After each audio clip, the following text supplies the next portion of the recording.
Can I explain what a pinch is? My name is Gina. I am an author, editor, publishing professional. I help you make your writing better. Pinch points come up in plot and structure discussions. Usually you will have two of them in a book. Sometimes there might be more, but if I use a very, very loose, like 8-point plot structure when I am working with clients, and so the structure that I have only has two of them. This gives you a lot of flexibility in between those pinch points. There are a lot of things that you can do to customize your story and make it your own, but these pinch points are going to put pressure on your character. They are either going to push your character to act, to react, or to act differently than they were going to do before. Oftentimes a pinch point will be called a call to adventure, and that's exactly what it is in Barbie. She finds out that there is a girl in the real world that is playing with her that is causing her irrepressible thoughts of death. The irrepressible thoughts of death was at the inciting incident. The call to adventure, you have to want to know. You have to go on this adventure. Barbie doesn't want to. She is reacting, she is being forced, and she is being pushed forward.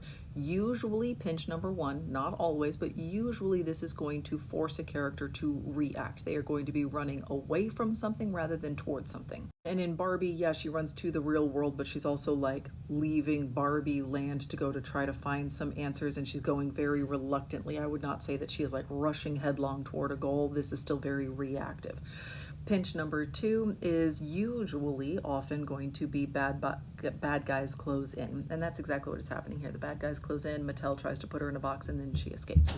In the first season of How I Met Your Mother, the pinch point is where we find out that, yeah, Ted wants a relationship. Like, we knew that going into this, and we knew that Robin didn't want to be in a relationship with him because he was going to get too serious too fast.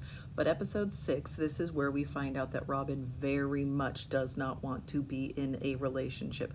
This puts a new kind of pressure on this dynamic between them because they really are hyping up this relationship as the two of them going back and forth. Will they, won't they, will they, won't they?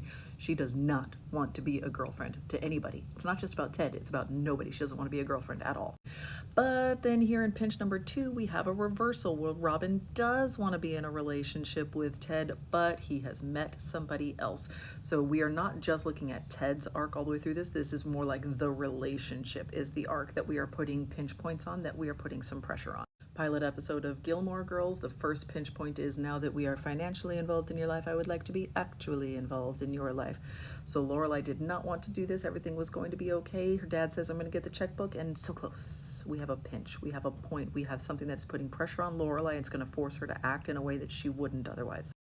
Pinch number 2 is where we reveal that she was a teen mom. Yes, we got the sense that she was a very young mom. We got the sense that she was there's kind of a friendship relationship between the two of them rather than a mother-daughter relationship. But here's where we find out that she was 16 when she gave birth, which means that she was 15 when she got pregnant, most likely, and that her parents wanted her to get married, that they still kind of hold a torch out for this relationship. Like, that's the pinch here. We know that this is going to affect this relationship and this story going forward outside of this episode. So that is our second pinch. In Hamilton, which is a much more complicated story, which has a lot more moving pieces to it, first pinch point is revolution. So Hamilton has now met his mentor and has been named right-hand man to Washington. We also meet and get married here with a love interest, but the revolution is the pinch point. So we have a war going on. We are catapulting Hamilton into superstardom, and remember that Hamilton is a tragedy. So a lot of his arc is actually the opposite of what most hero arcs are going to be.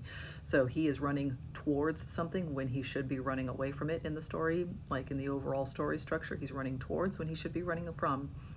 And then here, Washington steps down and Hamilton's whole life kind of goes to shit because he's made a bunch of terrible decisions and he retreats. He pulls back from his goals. So at a point where every other character is running away and running towards a goal, instead Hamilton is a tragedy, and it is flipped. Here he is running headlong towards a goal that he shouldn't be running towards. Here he is retreating away when he should be staying in the game, and he's on a tragic downfall. Pinch points, like I said, in certain genres, they will have things that are considered like some standard to a certain degree, but that is not always the case. You can always turn these different plot points into something that is unique to you and your story and your characters. Yes, the call to adventure is often associated with pinch number 1, but that is within certain specific types of subgenres, and that doesn't apply to everybody. Pinch number 1 is usually going to be the end of Act 1, and this is what's going to push your character into the fun and game section. And then pinch number 2 comes near the end of Act 2, where we are almost to the darkest moment. Things have almost gone horribly wrong for your character. If you're not entirely sure how to use these, think of the first one as your character is going to react to it and be running away from something. And the second pinch point is going to be your character acting of their own volition, making their own decisions, and they are now running towards something. They have a goal in mind and they are being proactive rather than reactive at this point.